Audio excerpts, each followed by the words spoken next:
നമുക്ക് രേവതിയുടെ സച്ചിയുടെ ഇന്നത്തെ നല്ലൊരു കഥ ആയിട്ടാലോ? വീഡിയോ ഇഷ്ടപ്പെടുവാണെങ്കിൽ ഒന്ന് ലൈക്ക് ചെയ്ത് ഹൈപ്പ് ചെയ്യാൻ മറക്കരുത് കേട്ടോ. അങ്ങനെ നമ്മൾ കാണുന്ന ഒടുവില് വർഷയ്ക്ക് രേവതി ഒരു കഥ പറഞ്ഞു കൊടുക്കുവാണ്. വർഷയാണെങ്കിൽ ഇങ്ങനെ വല്ലാതെ ഒരവസ്ഥയിലായിരുന്നു. അങ്ങനെ രേവതി വർഷയോടൊരു കഥ പറഞ്ഞു. ഒരു പെൺകുട്ടിയുടെ കഥ. അവളുടെ വീടിന് മുറ്റത്ത് വലിയൊരു പൂന്തോട്ടം തന്നെ ഉണ്ടായിരുന്നു. പക്ഷെ അവൾ അന്ന് ശ്രദ്ധിക്കുന്നേ ഉണ്ടായിരുന്നില്ല.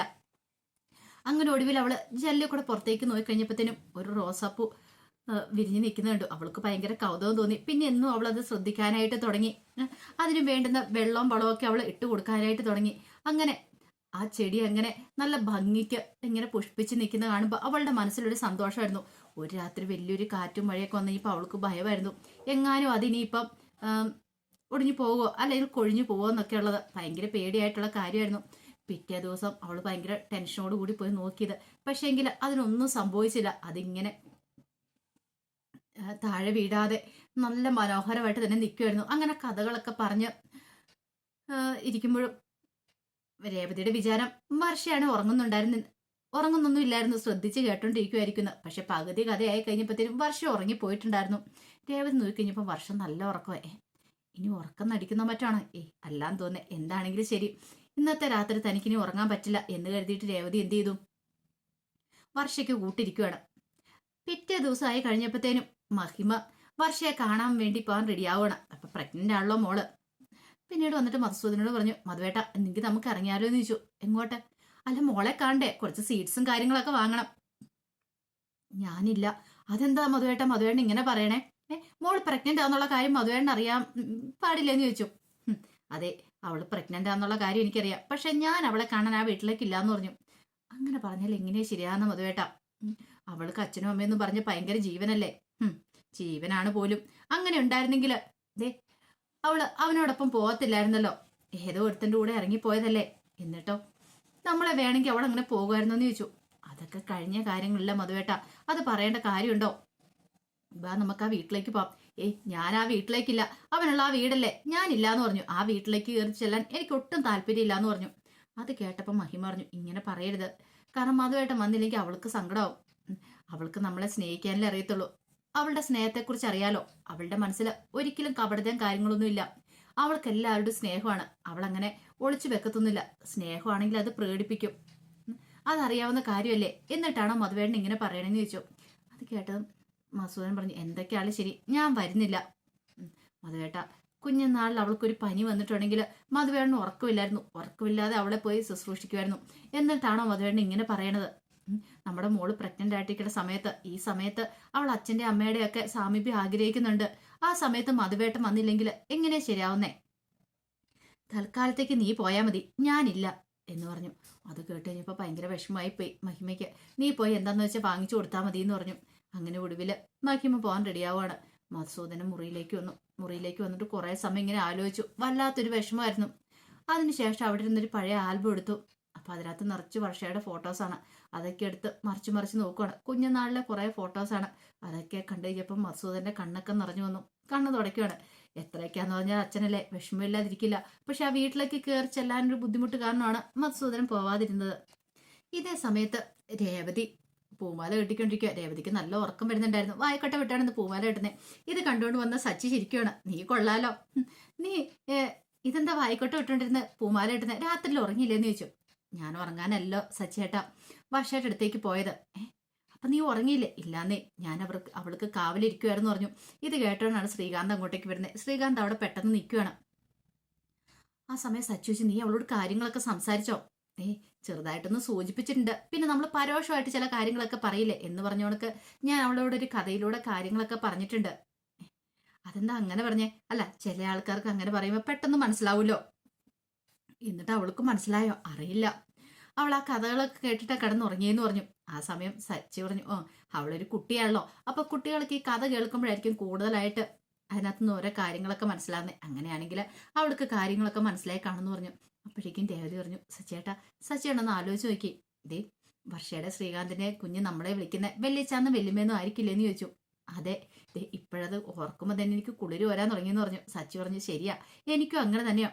നമ്മൾ എത്രമാത്രം ആഗ്രഹിക്കുന്നുണ്ടല്ലേ. കാരണം അത്രയ്ക്ക് സന്തോഷമായിരുന്നു വർഷ പ്രഗ്നന്റ് ആണെന്ന് അറിഞ്ഞു കഴിഞ്ഞപ്പോൾ രണ്ടുപേർക്കും. ഇതെല്ലാം കേട്ടോണ്ട് വന്ന് ശ്രീകാന്തിന് ഭയങ്കര സങ്കടമായി. ശ്രീകാന്ത് പെട്ടെന്ന് അങ്ങോട്ട് വരുമ്പോഴത്തേനും സച്ചി ചോദിച്ചു, എടാ നീ ഇതുവരെയായിട്ടും പോയില്ലേന്ന് ചോദിച്ചു. ഇല്ല. എന്താടാ നിന്റെ കണ്ണൊക്കെ എന്താന്ന് അറിഞ്ഞിരിക്കണേന്ന് ചോദിച്ചു. അതെ, സച്ചിയുടെ രേവതിയുടെ സ്നേഹം കണ്ടോണ്ടാ. കാരണം സച്ചിയേട്ടൻ എന്നെ അത്രയ്ക്ക് ഇഷ്ടമായിരുന്നു കുഞ്ഞുനാളിൽ മുതൽ.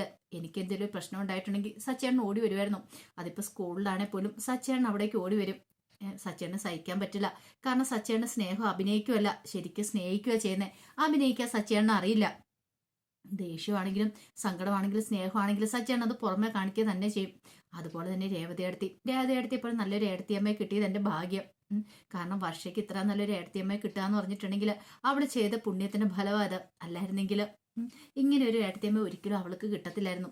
എന്നെ സച്ചിയേട്ടൻ നോക്കുന്ന പോലെ തന്നെയല്ലേ വർഷയെ രേവതിയെടുത്തി നോക്കുന്നത്. അതൊക്കെ ഓർത്ത് കഴിഞ്ഞപ്പോൾ എനിക്ക് സങ്കടം സഹിക്കാൻ പറ്റുന്നില്ലെന്ന് പറഞ്ഞു. രേവതി പറഞ്ഞു, നീ വിഷമിക്കൊന്നും വേണ്ട, എല്ലാം ശരിയാവും, നീ പേടിക്കൊന്നും വേണ്ട, അവളുടെ മനസ്സൊക്കെ മാറും, അവൾ നല്ലൊരു കുട്ടിയാ, ആ കാര്യങ്ങളൊക്കെ എനിക്ക് അറിയാമെന്ന് പറഞ്ഞു. ഇത് കേട്ട് കഴിഞ്ഞപ്പോഴത്തേനും ശ്രീകാന്ത് പറഞ്ഞു, രേവതിയെടുത്ത് എനിക്ക് നല്ല ഭയമുണ്ട്, പേടിക്കേണ്ട കാര്യമൊന്നുമില്ല, ഞാനില്ലേ, ഞാൻ അവൾക്ക് കൂട്ടിരുന്നോളാം, അവൾക്കൊന്നും സംഭവിക്കില്ല, അവൾക്ക് അബോർട്ട് ചെയ്യണമെന്ന് ചിന്തയൊന്നും മനസ്സിലുണ്ടാകത്തില്ല, അതൊക്കെ പോയിക്കോളും എന്നൊക്കെ പറഞ്ഞുകൊണ്ട് അങ്ങനെ ശ്രീകാന്തിനെ സമാധാനിപ്പിക്കുകയാണ്. ഈ സമയത്ത് സച്ചി പറഞ്ഞു, നിനക്ക് എന്തെങ്കിലും പേടിയുണ്ടാടാന്ന് ചോദിച്ചു. ഒരു പേടിയില്ല, കാരണം മറ്റുള്ളവർ എൻ്റെ മുന്നിൽ സ്നേഹം അഭിനയിച്ചാലും പക്ഷെ സച്ചേട്ടൻ്റെ രേവതിയെടുത്ത് അങ്ങനെയല്ലെന്ന് എനിക്കറിയാം, അതുകൊണ്ട് എനിക്ക് നിങ്ങളെ നല്ല വിശ്വാസം ഉണ്ടെന്ന് പറഞ്ഞു. കുറേ സമയം കഴിഞ്ഞപ്പോൾ വർഷ സ്റ്റുഡിയോയിലേക്ക് പോയിട്ട് ഇറങ്ങുമ്പോഴത്തേന് ശ്രീകാന്ത് പറഞ്ഞു, വർഷേ നീ ഇത് എങ്ങോട്ടാ പോണേ? ഇതേ ഇന്ന് ഹോസ്പിറ്റലിൽ പോകണം, ചെക്കപ്പ് നടത്തണമെന്ന് പറഞ്ഞു. വർഷ പറഞ്ഞു, ഞാൻ എങ്ങോട്ടേക്കും വരുന്നില്ല, എനിക്ക് കുറച്ച് പെൻഡിങ് വർക്കുകളൊക്കെ ചെയ്ത് തീർക്കാണ്ടെന്ന് പറഞ്ഞു. ആ സമയത്ത് രവീന്ദ്രൻ പറഞ്ഞു, മോളെ ഹോസ്പിറ്റലിൽ പോകണ്ടേ, ഞാൻ എങ്ങോട്ടും ഇല്ലാന്ന് പറഞ്ഞു. എല്ലാവർക്കും ഭയങ്കര വിഷമമായി. അപ്പോഴേക്കുമാണ് മഹിമയുടെ വരവ് അങ്ങോട്ടേക്ക്. മഹിമ അങ്ങോട്ടേക്ക് കയറി വരുന്നുണ്ട് കഴിഞ്ഞപ്പോൾ ശ്രീകാന്ത് പറഞ്ഞു, ദേ ആൻറ്റി അകത്തേക്ക് കയറി വരാൻ പറഞ്ഞു. അങ്ങനെ മഹിമ അകത്തേക്ക് വന്നു. മഹിമ വന്നിട്ട് വർഷയെ കെട്ടിപ്പിടിക്കുകയാണ്, എൻ്റെ മോളെ എന്നൊക്കെ പറഞ്ഞിട്ട്. കൈ കുറച്ച് സീറ്റ്സും കാര്യങ്ങളൊക്കെ ഉണ്ടായിരുന്നു. ഇപ്പോഴേ എനിക്കൊരു സമാധാനമായത്. കല്യാണം കഴിഞ്ഞ് അന്ന് മുതൽ ഞാൻ ആഗ്രഹിക്കുന്ന ഒരു കാര്യം, ഞാനൊരു അമ്മൂമ്മയാൻ പോവല്ലേ. അപ്പോഴേക്കും രവീന്ദ്രൻ പറഞ്ഞു, അതിന് അതിൻ്റെതായ ഒരു സമയമൊക്കെ ഇല്ലേ മഹിമയെന്ന് പറഞ്ഞു. അങ്ങനെ വർഷ അവിടെ പിടിച്ചുകൊണ്ട് ടേബിളിലിരുത്തി, അല്ല ചെയറിലിരുത്തി മഹിമ. എന്നിട്ട് കുറച്ച് സീഡ്സ് ഒക്കെ എടുത്ത് കൊടുക്കുകയാണ്. ദേ ഇത് കഴിക്കും മോളെ എന്നൊക്കെ പറഞ്ഞു. മതി അമ്മേ, മോൾ ഇത് കഴിക്കുക എന്നും പറഞ്ഞ് നിർബന്ധിക്കുകയാണ്. അതിനുശേഷം കയ്യിലിരുന്നൊരു ജ്വല്ലറി ബോക്സ് അങ്ങോട്ട് കൊടുത്തു. മോളെ ഇത് നോക്ക്, മോൾക്ക് വേണ്ടി അമ്മ വാങ്ങിക്കൊണ്ടുവന്ന ഗിഫ്റ്റാന്ന് പറഞ്ഞു. പക്ഷെ അത് വാങ്ങിയിട്ട് അങ്ങോട്ട് വെച്ച് നോക്കിയത് പോലില്ല. മോളെന്താ തുറന്നു നോക്കാത്തെ? ഞാൻ പിന്നെ നോക്കിക്കോളാന്ന് പറഞ്ഞു. അതെന്താ മോളെ, മോളുടെ മുഖം എന്താ വല്ലായിരിക്കുന്നേ, എന്തേലും പ്രശ്നമുണ്ടോന്ന് ചോദിച്ചു. ഇവിടെ എന്ത് പ്രശ്നം? അല്ല ശ്രീകാന്ത് മോളെ വഴക്ക് പറയാൻ പറ്റോ ചെയ്തോ? അത് കേട്ട് കഴിഞ്ഞപ്പോൾ സച്ചിക്ക് ദേഷ്യമായി. ശ്രീകാന്ത് പറഞ്ഞു, ഞാൻ ആരും വഴക്കൊന്നും പറഞ്ഞിട്ടില്ല എന്ന് പറഞ്ഞു. സച്ചി പറഞ്ഞു, വഴക്ക് പറയില്ല, ഇതേ ഭാഷ എടുത്തിട്ട് തറയിലേക്ക് ഇടുക ചെയ്ത അവനെന്ന് പറഞ്ഞു. സച്ചിക്ക് നല്ല ദേഷ്യമാണ്. സച്ചിക്ക് എല്ലാവരും മഹിമ വരുന്ന അങ്ങനെ ഇഷ്ടമില്ല. മഹിമ വന്നിട്ട് ഓരോ ചുമ്മാ കുത്തി കുത്തി ഓരോന്ന് പറഞ്ഞിട്ടാ പോകത്തുള്ളൂ. അപ്പോഴേക്കും രേവതി വേണ്ട സച്ചേട്ടാന്ന് പറഞ്ഞു. ഈ സമയത്ത് ചന്ദ്രമതിയൊക്കെ ഇങ്ങനെ നോക്കിയിരിക്കുകയാണ്. മഹിമ പറഞ്ഞു, മോളെ നിന്റെ മുഖത്തൊരു സന്തോഷമൊന്നുമില്ലല്ലോ, സാധാരണ ഗർഭിണിയാകുമ്പോൾ പെൺകുട്ടികൾക്ക് നല്ല സന്തോഷമൊക്കെ തോന്നണ്ടല്ലേ, ഇതെന്താ പിന്നെ ഇങ്ങനെ? ഇതേ ഒരു കാര്യം ഞാൻ പറഞ്ഞേക്കാം, ഈ സമയത്ത് മനസ്സൊക്കെ നല്ല സന്തോഷമായിട്ടിരിക്കണം. പിന്നെ അറിയാലോ, ഈ വീട്ടിൽ അങ്ങനെ സന്തോഷമായിട്ടിരിക്കാൻ പറ്റുമെന്ന് എനിക്ക് തോന്നുന്നില്ല. ഒരു കാര്യം ചെയ്യാം, മോള് വീട്ടിലേക്ക് പോരാൻ പറഞ്ഞു. അതെന്തിനാമ്മ അങ്ങോട്ടേക്ക് വരുന്നേ? അല്ല ഇവിടെ എപ്പം നോക്കിയാലും അടിയും പിടിയും വഴക്കൊക്കെ അല്ലേ ഉള്ളൂ. സച്ചി പറഞ്ഞു. എന്നാ ആന്റിയോട് ആരാ പറഞ്ഞേ? ഇവിടെ അങ്ങനെ അടിയും വഴിയും വഴക്കും പ്രശ്നമൊന്നും ഇല്ലാന്ന് പറഞ്ഞു. രേവതി പറഞ്ഞു, അതെ ഇവിടെ ആരും അങ്ങനെ തമ്മിൽ വഴക്കും പ്രശ്നങ്ങളൊന്നും ഇല്ലാന്ന് പറഞ്ഞു. പിന്നെ അത് നിങ്ങൾ പറഞ്ഞിട്ട് വേണം ഞാൻ അറിയാനായിട്ട്, ഞാൻ ഈ നാട്ടിൽ തന്നെയല്ല താമസിക്കണേ, എനിക്കറിയാം കാര്യങ്ങളെന്നൊക്കെ പറഞ്ഞു. സച്ചിക്ക് നല്ല ദേഷ്യം വരുന്നുണ്ടായിരുന്നു. അപ്പോഴേക്കും വർഷം എഴുന്നേറ്റിട്ട് പറഞ്ഞു, അമ്മ എപ്പോൾ വന്നാലും ഇതുപോലെ ഓരോ കുത്തിത്തിരിപ്പുണ്ടാക്കിയിട്ടാണ് പോകുന്നത്, അമ്മയ്ക്കൊന്നും മിണ്ടാതിരുന്നൂടെ, ഞാൻ ഒരിടത്തേക്കും വരുന്നില്ല എന്ന് പറഞ്ഞു. മോളെ ഈ സമയത്ത് നല്ല ആഹാരമൊക്കെ കഴിക്കണം, അതുകൊണ്ടാണ് ഞാൻ പറഞ്ഞേ വീട്ടിലേക്ക് വരാൻ. സച്ചു ശാന്ത, ഇവിടെ ഉള്ളവരാരും നല്ല ആഹാരം കഴിക്കാതെയാണോ കഴിയണേ? വർഷം പറഞ്ഞു, എനിക്കിവിടെ നല്ല ആഹാരമൊക്കെ ഉണ്ട്, അമ്മ ഒന്ന് പോയി തന്നാൽ മാത്രം മതി, വെറുതെ എന്തിനാ എന്നെ ഇടയ്ക്കിടയ്ക്ക് എന്നെ ഉപദ്രവിക്കാൻ വരുന്നേ? മോളെ നീ ആ ഗിഫ്റ്റ് ഒന്ന് തുറന്നു നോക്കിയത് പോലില്ല, അതൊക്കെ ഞാൻ പിന്നെ തുറന്നു നോക്കിക്കോളാം, അമ്മ ഒന്ന് പോയി തരാവോ? എനിക്ക് ജോലി ഉണ്ടെന്ന് പറഞ്ഞു. മോളെ ജോലിക്കൊന്നും ഇപ്പോൾ പോയല്ലേ, കുറച്ച് നാൾ റെസ്റ്റ് എടുക്കണമെന്ന് പറഞ്ഞു. ദേ അതൊക്കെ എന്താന്ന് വെച്ചാൽ ഞാൻ ചെയ്തോളാന്ന് പറഞ്ഞു. ഒടുവിൽ മഹിമ അങ്ങോട്ട് ദേഷ്യപ്പെട്ട് അങ്ങോട്ട് ഇറങ്ങി പോവാണ്. ഈ സമയത്ത് വർഷയ്ക്കാണ് നല്ല സങ്കടമായിരുന്നു. വർഷ പറഞ്ഞു, എനിക്ക് സ്റ്റുഡിയോയിലേക്ക് പോകണമെന്ന് പറഞ്ഞിട്ട് വർഷ പെട്ടെന്ന് പോകാൻ തുടങ്ങിയപ്പോൾ ശ്രീകാന്ത് പറഞ്ഞു, വർഷ വേണ്ട, ഇന്ന് ഹോസ്പിറ്റലിൽ പോകണമെന്ന് പറഞ്ഞു. അതൊന്നും പറഞ്ഞിട്ട് കാര്യമില്ല, എനിക്ക് പോകണമെന്ന് പറഞ്ഞെന്നും പറഞ്ഞ് ദേഷ്യപ്പെട്ട് അങ്ങ് പോകുമ്പോഴത്തേനും സച്ചിക്കും രേവതിക്കും ഒക്കെ അവർക്കൊക്കെ നല്ല സങ്കടം ഉണ്ടായിരുന്നു. കാരണം ഇനിയിപ്പോൾ എന്തൊക്കെ പറഞ്ഞാലും വർഷ കേൾക്കില്ല എന്ന് മനസ്സിലായി. പിന്നീട് മധുസൂദനെ ബാറിലേക്ക് ചെല്ലുവാണ്. അപ്പൊ ചെന്നപ്പം മധുസൂദൻ്റെ ഒരു കൂട്ടുകാരൻ വന്നു. എന്താടോ തന്നെ 2-3 ദിവസമായിട്ട് കണ്ടില്ലല്ലോ എന്ന് പറഞ്ഞു. ഓ അതോ, എന്ത് ചെയ്യാനാ മധുസൂദന, ഞാൻ പാലക്കാട് വരെ ഒന്ന് പോയായിരുന്നു പറഞ്ഞു. എന്താ പറ്റി പെട്ടെന്ന്? അതെ, നമ്മുടെ കൂടെ ജോലി ചെയ്തിട്ടുണ്ടെന്ന് റിട്ടയറായ നരേന്ദ്രൻ ഉണ്ടായിരുന്നല്ലോ, അയാൾ മരിച്ചുപോയി. അയ്യോ, മരിച്ചുപോയോ? ഞാൻ അറിഞ്ഞില്ലായിരുന്നു കേട്ടോ. ആ, കാണാൻ പോകാതിരിക്കാൻ പറ്റാത്തതുകൊണ്ട് ഞാൻ പോയതാ. എന്ത് ചെയ്യാനാ, മനുഷ്യന്മാരുടെ ഒക്കെ അവസ്ഥ. എന്താടോ? മരിക്കണ സമയത്ത് ഒരു തുള്ളി വെള്ളം കൊടുക്കാൻ ആരും അടുത്തുണ്ടായിരുന്നില്ല. അതെന്ത് പറ്റി? അതെങ്ങനെയാ, അയാൾ എല്ലാവരും വെറുപ്പിച്ചു വെച്ചിരിക്കുമായിരുന്നല്ലോ.